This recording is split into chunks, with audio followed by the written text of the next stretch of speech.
उठो, कोशिश करो, कोशिश करो, उठो, कोशिश करो। नहीं होगा। सोनम उठो, सोनम, सोनम उठो, सोनम, सोनम।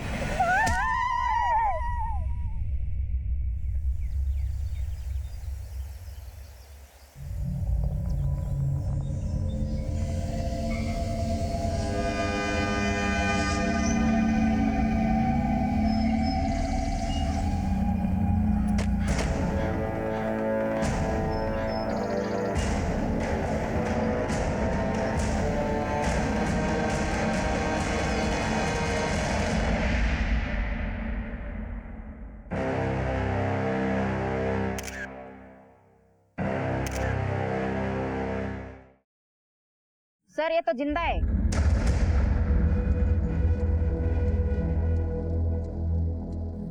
मनीष सर, इस लड़की को लेकर तुरंत हॉस्पिटल के लिए निकलो, इसे किसी भी हालत में बचाना ही होगा। Right sir.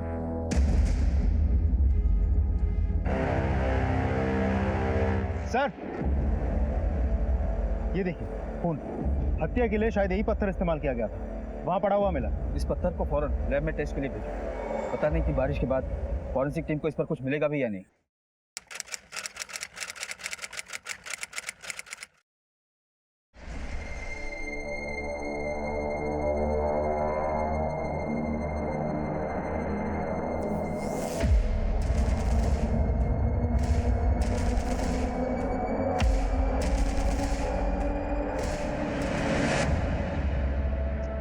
अभी आ गया ना।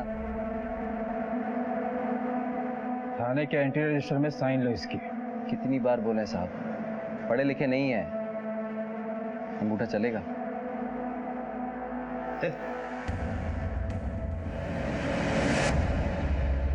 राकेश बहुत ही संकी किस्म का आदमी है। आज से 12 दिन पहले इसने एक रविंद्र नाम के शख्स की बड़ी बेरहमी से हत्या की थी। गिल्टी फील करना तो दूर, चेहरे पर शिकन तक नहीं है इसके। जब तक सोनम राकेश को आइडेंटिफाई नहीं कर रही थी, हम उसे मुजरिम नहीं कह सकते। तो सोनम इस केस में इकलौती चश्मदीद है जिसे ये पता है कि रविंद्र को किसने मारा था।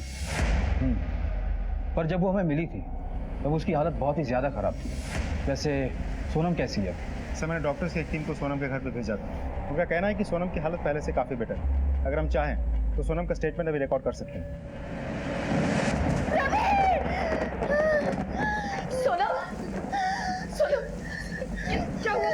क्या हुआ? फिर कोई डरावना ख्वाब देखा क्या?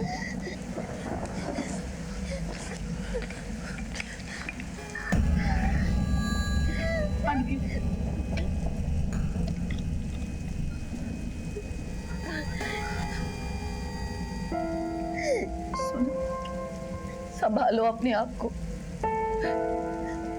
हम तुम्हारा दर्द सिर्फ समझते नहीं, महसूस भी करते हैं। आखिर हम रवि की माँ हैं।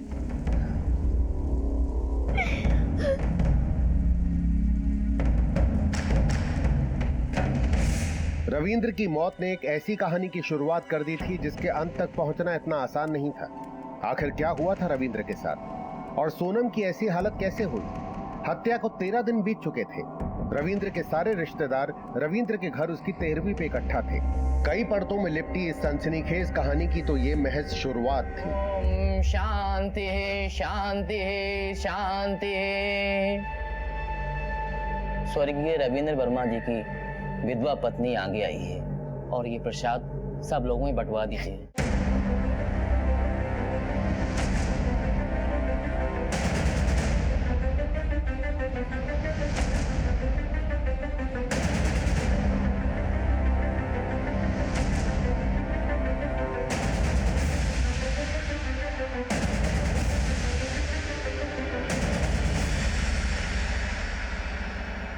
रचना, सोनम, तुम दोनों ये प्रसाद सब लोगों में बांट दो।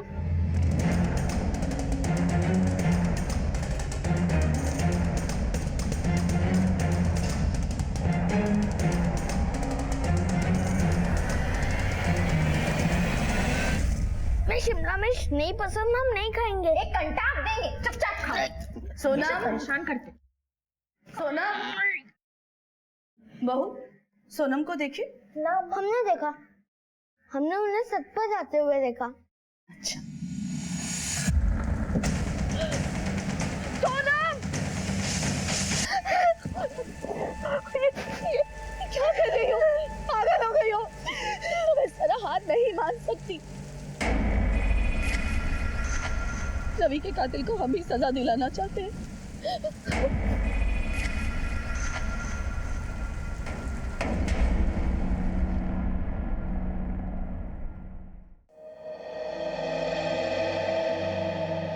सोनम, यहाँ कुछ लोग हैं, तुम्हें आइडेंटिफाई करके बताना होगा कि रविंदर को किसने मारा।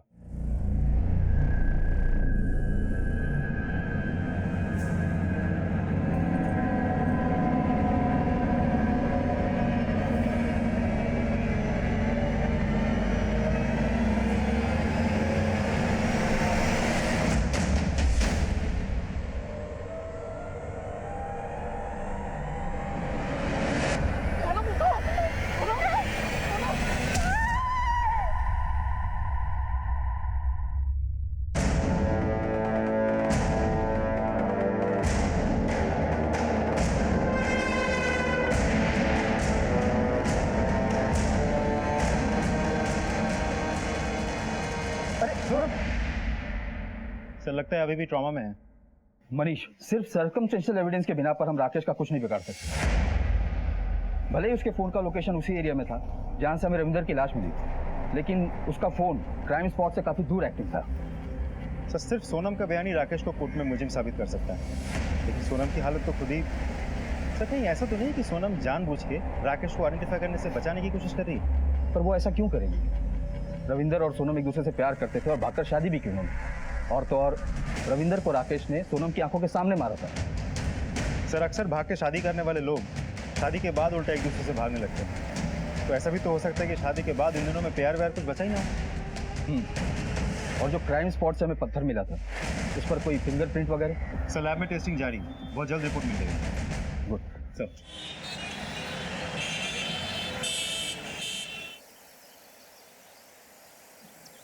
नाटक किया है तुमने पुलिस के सामने। अरे तुम तो चाहती नहीं हो कि राकेश को सजा हो। तुम ऐसा कैसे कह सकती हो? उसने हमारे रविंद्र को मारा। रविंद्र सिर्फ हमारे हैं, तुम्हारे नहीं। और वैसे भी उन्हीं की तरह धोखा देना तुम्हें भी अच्छे से आता है, कभी भी पलट सकती हो तुम। अच्छा, तुम हमारे बारे में ऐसा कैसे बोल सकती हो? हम दोनों तो फ्रेंड्स। अच्छा हुआ तुम मिल गई, वरना हम तो इतनी टेंशन में थे कि कैसे लोग होंगे, कैसी जगह होगी। तुम भी मेरठ से, हम भी मेरठ से, बहुत मजा आएगा। सच में हम भी ना यहाँ बहुत बोर हो जाते थे, पर अब तुम्हारे जैसी साथी मिली है ना, हॉस्टल लाइफ के मजे हो जाने। हाँ। हमें क्या पता था कि जिसे हमने मदद का हाथ आगे बढ़ा के दिया, वो हमारा ही हाथ खींचकर हमारी ही जगह ले लेगा। सहेली से सौतन का सफर तुमने तय किया, हमारे ही सुहाग पर डाका डाल दिया तुमने।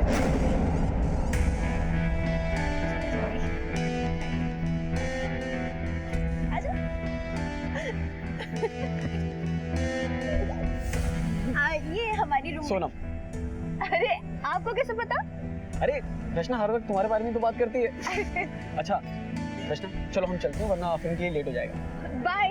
अच्छा सुनो सुनो, हम साथ में फिल्म देखने चले। अरे ये तो और भी बढ़िया हो जाएगा। अरे आप दोनों जाइए ना, मैं कबाब में हड्डी नहीं बनना चाहती। कैसी बातें कर रही हो? देखो ज्यादा देर की ना तो सलमान की फिल्म है, फिर टिकट नहीं मिली तो हमें मत कहना। चलो चलो चल। अरे पता नहीं वो कौन सी मनहूस घड़ी थी कि हमने तुमको जाकर रविंद्र से मिलवा दिया। लोग तो अपने पैर पर कुल्हाड़ी मारते, हमने तो अपना पैर ही कुल्हाड़ी पर दे मारा।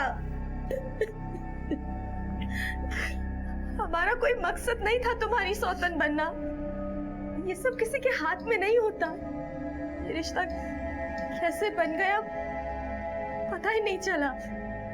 हम दोनों को एक दूसरे से प्यार कैसे हो गया कुछ पता ही नहीं चला। अरे झूठी हो तुम, एक नंबर की झूठी हो। रचना,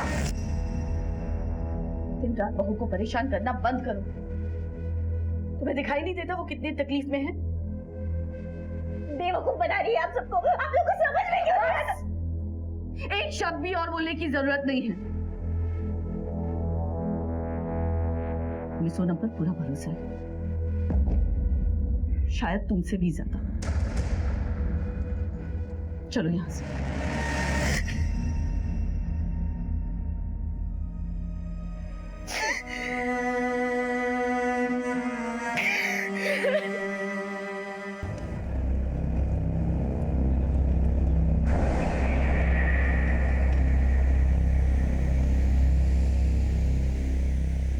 साहब गाड़ी रोको ना, थोड़ा हल्का होना है। चुपचाप बैठे रहे। साहब हल्का होना है, रोको ना। बोला ना चुपचाप बैठ गाड़ी के अंदर।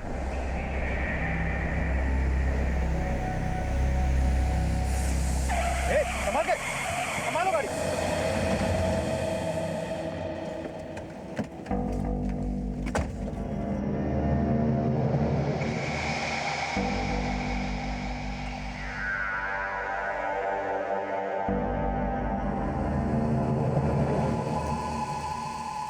लगता है किसी की प्लानिंग है, किसी ने जानबूझ के कीले फेंक रखा है। सब अलर्ट हो जाओ, मैं एक्स्ट्रा फोर्स मंगवाता हूँ। हेलो,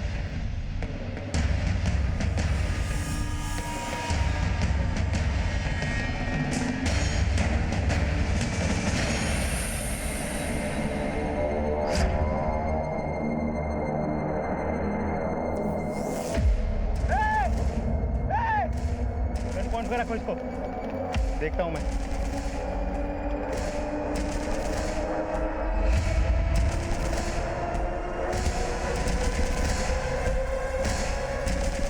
बाहर निकल। गाड़ी क्यों रोका? सर मैं तो बस यहाँ से निकल रहा था, मैंने आपको देखा बंदूक के साथ तो मैं डर गया था सर, इसलिए गाड़ी रुकवा दी। इसे नाम नंबर लो।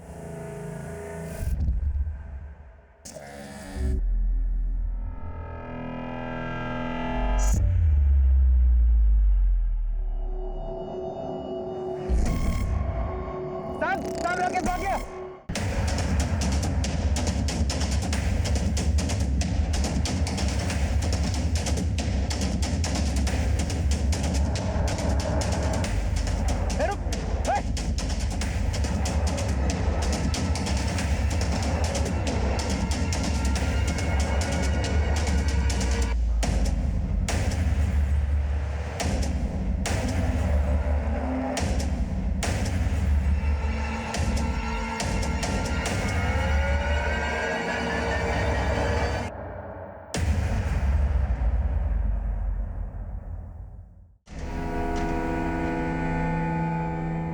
जी आपने हमारे लिए इतना जोखिम उठाया, ये एहसान कैसे चुकाएंगे हम आपका? तुम्हारे लिए तो हम सब अपने सर भी कटा सकते हैं। लोग भले तुम्हें खलनायक समझे, लेकिन हमारे लिए तुम ही हमारे नायक हो। अब एक बात ध्यान से सुनो, तुम्हारे लिए हमने छुपने का इंतजाम किया है। अब देर मत करो, तुम निकलो, संभाल के लेके जाना। जी बाबा जी।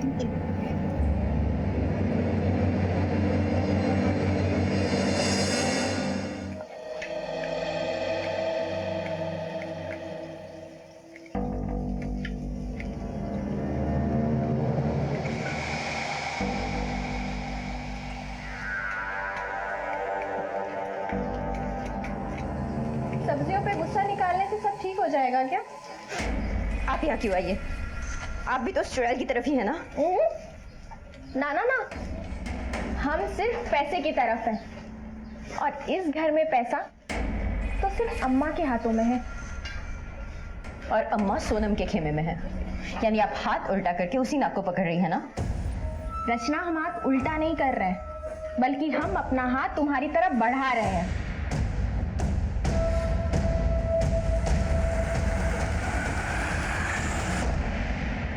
मनीष, ये 100% राकेश के लोगों का किया हुआ है।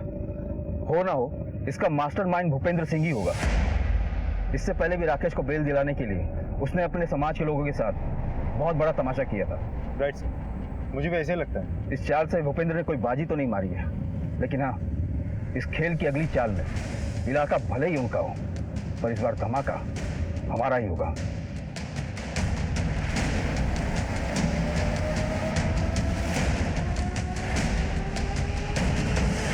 मैंने आपसे पहले कहा ना कि राकेश यहां नहीं आया है। भूपेंद्र सिंह, अगर मुझे एक भी सबूत मिला कि राकेश को भगाने में तुम्हारा ही हाथ है, तो याद रखना, इस उम्र में टूटा हुआ हाथ जुड़ेगा नहीं। तुमने एक अपराधी की मदद की है। कौन अपराधी? आप शायद भूल रहे हैं, आपकी हद सिर्फ आरोपी को पकड़ने तक की है। अपराधी कौन है इसका फैसला कोर्ट में होगा, और जिसका फैसला आने में भी सालों लग जाते हैं। राकेश हमारे लिए, हमारे समाज के लिए एक उदाहरण है। आप यहाँ अपना समय बर्बाद कर रहे हैं। ठीक है, पर तुम्हारे राकेश को कोर्ट में गुनहगार साबित करके हम इसी समाज में एक और भी बड़ा उदाहरण बनाएंगे, देखना।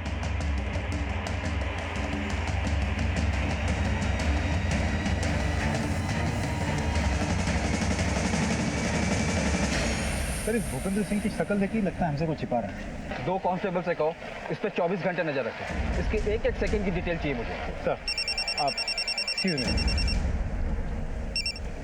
हेलो, हाँ ठीक है, हम अभी पहुंचते हैं। सर, खबरी गुड्डू का कॉल था। सोनम के एरिया में राकेश को देखा गया है। चलो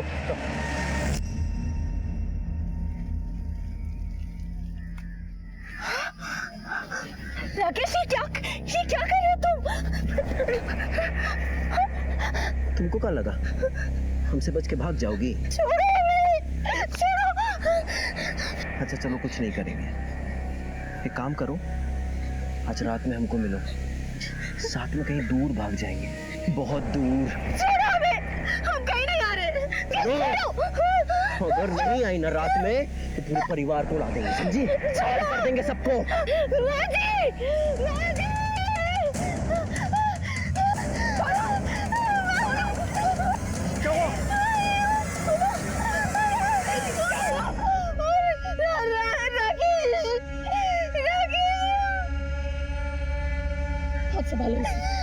इसे छोड़ेंगे नहीं हम। तो तुम लोग देख क्या रहे हो? ले जाओ इसे अंदर।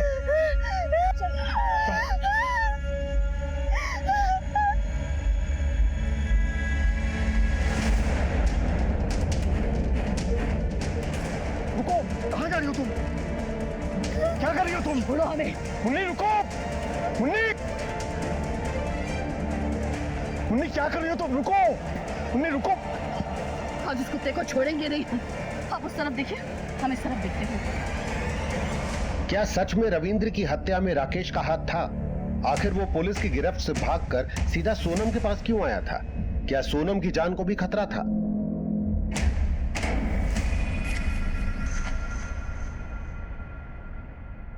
सही तो किया उसने, ये विधवा थोड़ी ना है। रविंद्र की पहली, हमारा मतलब रविंद्र की पत्नी सिर्फ हम हैं, और उसके बाद एक मर्द की जिंदगी में चाहे कितनी भी औरतें आ जाए। पता है ना शालू दीदी, ऐसी औरतों को क्या कहते हैं?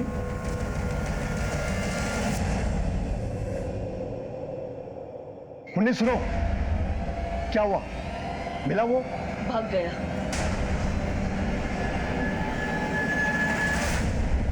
घर का कोना कोना छान मारो, जाकर ऊपर देखो। सर, आसपास अच्छे से चेक किया, लेकिन राकेश कहीं नहीं है। लगता है वो भाग निकला है। शायद ये राकेश शहर छोड़कर भागने की फिराक में है। शहर के सारे एग्जिट पॉइंट की चेकिंग बढ़ा दो और इस राकेश की फोटो हर जगह सर्कुलेट कर दो। सर, देखिए मुन्नी जी, इस तरीके से कानून अपने हाथ में नहीं लेना चाहिए था आपको। आप प्लीज ऐसा दोबारा ना करें। हमने कोई कानून अपने हाथ में नहीं लिया है। इस बंदूक के कागज है हमारे पास। हम राकेश की तरह अपराधी नहीं हैं। और आपको क्या लगता है, जिस आदमी ने हमारे बेटे को मार डाला उसके सामने हम आरती की थाली लेकर जाए? हमारे बेटे की आखिरी निशानी की रक्षा हम कर सकते हैं। हम सोनम से एक बार बात करना चाहते हैं। वो अपने कमरे में है, बहुत डरी हुई है। इस वक्त वो किसी से बात करने। उसके पेट में हमारे परिवार का चिराग पल रहा है, लेकिन हमें रचना के बारे में भी तो सोचना चाहिए। हम रचना से भी उतना ही प्यार करते हैं, पर सोनम की कोख में हमारे घर का चिराग पल रहा है, और हम किसी भी कीमत पर रवि की आखिरी निशानी को कुछ नहीं होने देंगे। अम्मा, हम सोनम से बहुत प्यार करते हैं और एक दूसरे के बिना नहीं रह सकते, और उसकी कोख में हमारा अंश पल रहा है।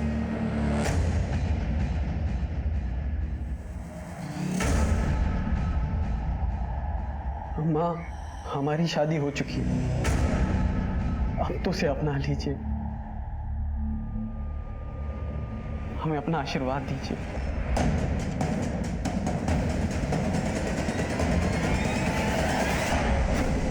बस हम रवि की इच्छा का ही मान रख रहे हैं।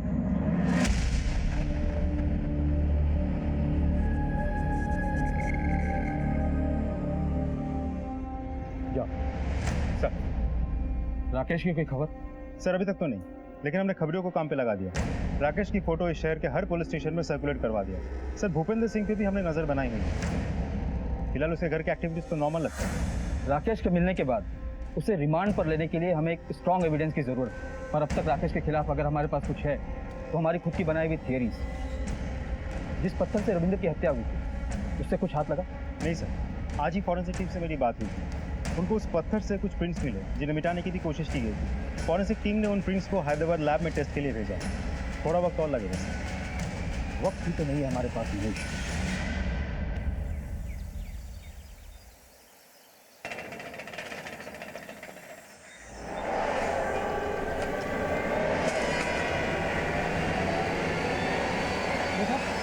अरे कौन? मुन्नी मासी, मुन्नी मासी, बाबूजी!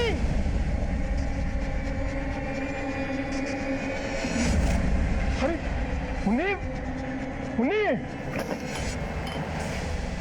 अरे अभी पुलिस रविंद्र के मामले को सुलझा भी नहीं पाई थी कि किसी ने बड़ी बेरहमी से सोनम का भी खून कर दिया था। आखिर इस हत्या के पीछे किसका हाथ था और सोनम को क्यों मारा गया? क्या इन सब के पीछे राकेश ही था या मामला कुछ और ही था?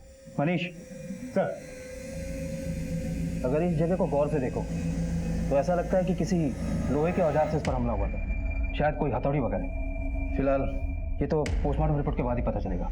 सर अटैकर को पता था कि घर के बाहर हमारा एक कांस्टेबल ड्यूटी कर रहा था, इसीलिए बड़ी चालाकी से पहले उसने उस कांस्टेबल पर हमला किया, अंदर आया और इसका खून कर दिया। ये फॉरेंसिक टीम और एम्बुलेंस कहाँ तक पहुंची? सर मैंने फोन कर दिया, बहुत जल्द पहुंचते होंगे। घर का कोना कोना छान मारो। सर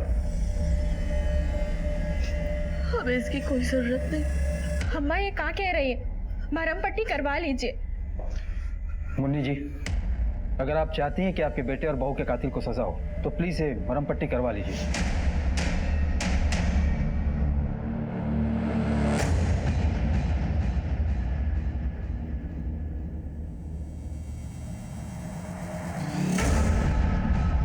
क्या आप बता सकती हैं कि एग्जैक्टली क्या हुआ था? कल के सिंदूर वाले हादसे के बाद हमने तय किया कि हम हमारी बहू और उसके होने वाले बच्चे की हिफाजत के लिए हम रात को पहरा देंगे। इसीलिए हम रात को जगे हुए थे और अचानक सुबह सुबह के वक्त हमें आवाज आई। हम बाहर गए तो किसी ने हम पर पीछे से वार कर दिया और जब हमें होश आया तो सब कुछ लुट चुका था।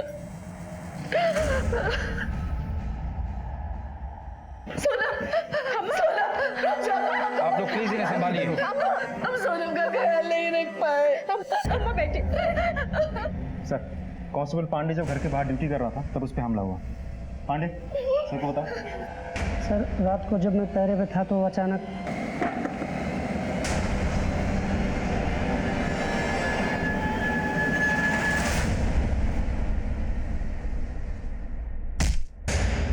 हमलावर का मकसद सिर्फ सोनम को मारना था और उसने मारा और बाकियों को सिर्फ बेहोश किया।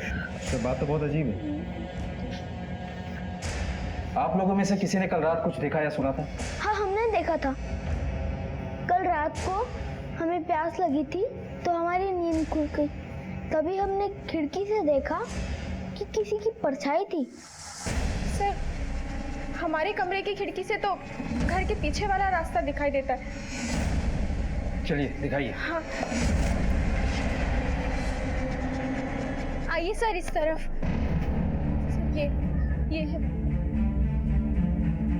पूरा एरिया अच्छे से छान मारो, जरूर कुछ ना कुछ हाथ लगेगा। सब जाओ।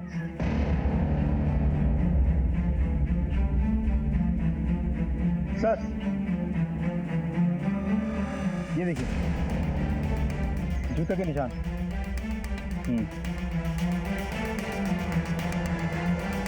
ये जरूर उस कातिल के जूतों के निशान है जिसने सोनम की हत्या की और फिर फरार हो गया।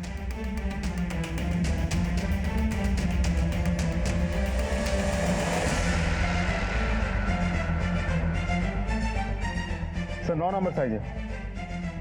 सर आप लोग यही रुकिए, यही रुकिए। सर देखिए हथौड़ी। तो कातिल ने मर्डर वेपन यहाँ फेंक दिया, इसे फॉरेंसिक के लिए भेजो। देखो फिंगरप्रिंट्स मिलते हैं क्या। सर आपको एविडेंस पाउच में। सर सोनम की हत्या में मेरी शक की सुई बार बार राकेश की तरफ ही घूम रही है। हमें जल्द से जल्द इस राकेश को ढूंढ निकालना होगा। अगर ये काम उसने खुद नहीं किया तो उसके किसी हिमायती ने किया होगा।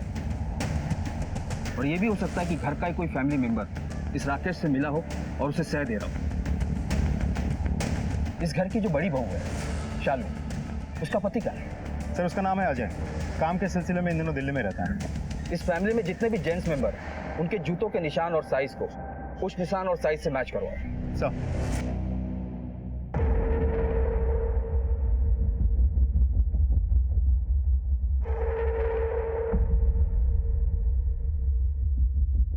फॉरेंसिक टीम को हथियार से कुछ नहीं मिला। कातिल ने खून करने के बाद बड़ी चालाकी से हथियार को किसी चीज से साफ कर दिया था। मतलब मर्डर वेपन तो हमारे पास है, पर वो हमारे किसी काम का नहीं है। Excuse me sir. हेलो, हाँ ओके सर। कलबरी चौक के बाइक पेट्रोलिंग पुलिस टीम ने राकेश को उनके एरिया में देखा था। राकेश को? जी सर। उन्होंने जब राकेश का पीछा किया तो पता चला कि वो उसी एरिया के एक सुनसान घर में डेरा जमाए बैठे हैं।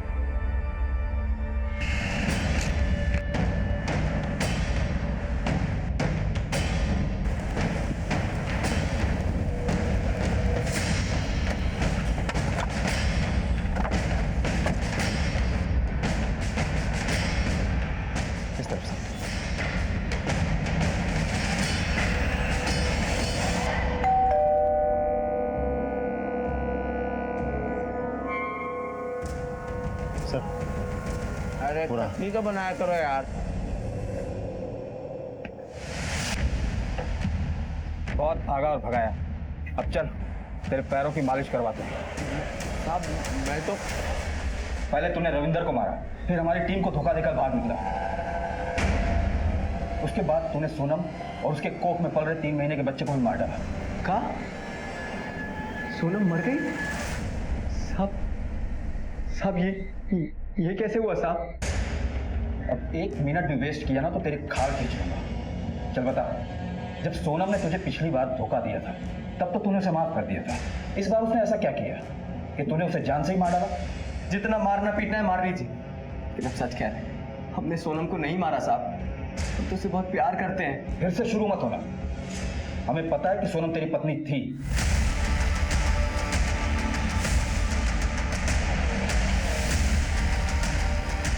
और उसने रविंदर के साथ भागकर शादी कर ली, है ना? हाँ साहब, आप ठीक बोल रहे हैं, लेकिन ये जन्म जन्म के रिश्ते को कोई ऐसे तोड़ता है क्या?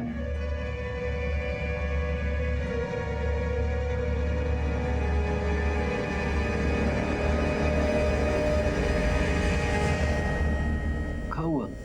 अभी हम इस सब के लिए तैयार नहीं हैं। दूर हटो हमसे। पापा ने भी एकदम अपने जैसा लड़का पकड़ा दिया।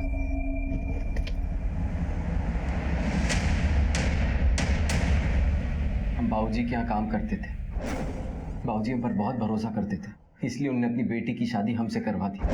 पर उससे मेरी रोज अनबन होती थी। सोनम जल्दी से खाना लगाओ, भूख लगी है। हमने बाहर से मंगा लिया है, खाना घर पे नहीं बनाया। कहाँ मंगवा लिया बाहर से? पनीर हलीमी। किसी रियासत की राजकुमारी हो, घर पे खाना नहीं बना सकती? देखिए हम पढ़ाई कर रहे थे इसलिए नहीं बना पाए खाना। बंद करो ये पढ़ाई वढ़ाई, समझी? और जाके खाना बनाओ। ना उसे कॉलेज भेजते, ना हमारी जिंदगी इतनी उलझती। सोनम के पेट में रविंद्र का बच्चा था, इस बात ने तेरी मर्दानगी को ठेस पहुंचाई, और इसी वजह से तूने पहले रविंद्र और उसके बाद सोनम की हत्या कर दी। हाँ साहब, हमारे तलवे से लेके तालू तक आग लग गई थी, सर पे चढ़ गया था अपमान, लेकिन इसका मतलब ये नहीं कि हम किसी को मार देंगे। अच्छा, अगर तू इतना ही दूध का धुला है तो हमारे कस्टडी से क्यों भाग निकला था? चलिए साहब, मान लेते हैं कि हमने रविंदर को मारा, तो फिर सोनम ने हमारे खिलाफ गवाही क्यों नहीं दी?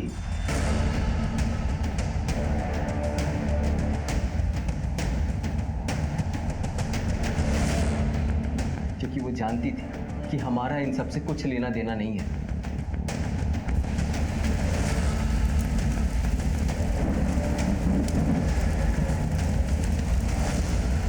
सर राकेश मौके का फायदा उठा रहा है।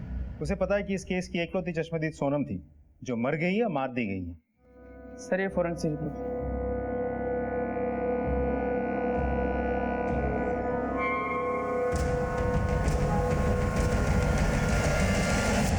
तेरे लिए अच्छी खबर नहीं है। जिस पत्थर से तूने रविंद्र की हत्या की थी उस पर तेरे उंगलियों के निशान मिल गए। मैंने बोला ना, सच बोल। बताते हैं साहब, सब सच सच बताते हैं। हमने ही रविंदर को मारा था साहब। नहीं होगा। सोनम उठो, सोनम उठो। बहुत भगाया है। राकेश छोड़ दो प्लीज प्लीज। राकेश प्लीज, अब हाथ छोड़ते से छोड़ दो प्लीज। नहीं छोड़ सकते। इसे तो नहीं छोड़ सकते, लेकिन तुम्हें इसलिए छोड़ रहे हैं क्योंकि तुम इस गेम की ट्रॉफी हो। अगर तुम हमारी नहीं हो सकती ना, तो किसी की भी नहीं हो सकती।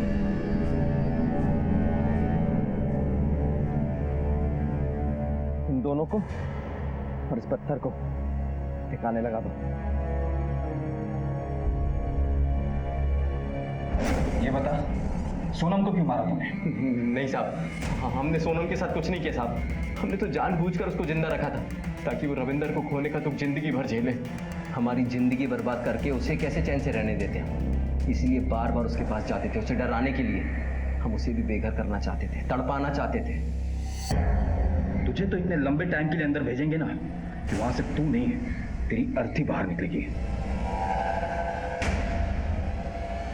बहुत से लोग दुश्मन हो सकते हैं सोनम के। पिता भूपेंद्र सिंह, जिसके लिए उसका समाज, उसके लोग और उसका दामाद उसकी बेटी के ऊपर मायने रखता है। दूसरी ये रविंद्र की पहली पत्नी रचना, जिसकी जिंदगी में सोनम सौतन बनकर आई और उस घर में खास जगह बना रही थी आने वाले चिराग को जन्म देकर।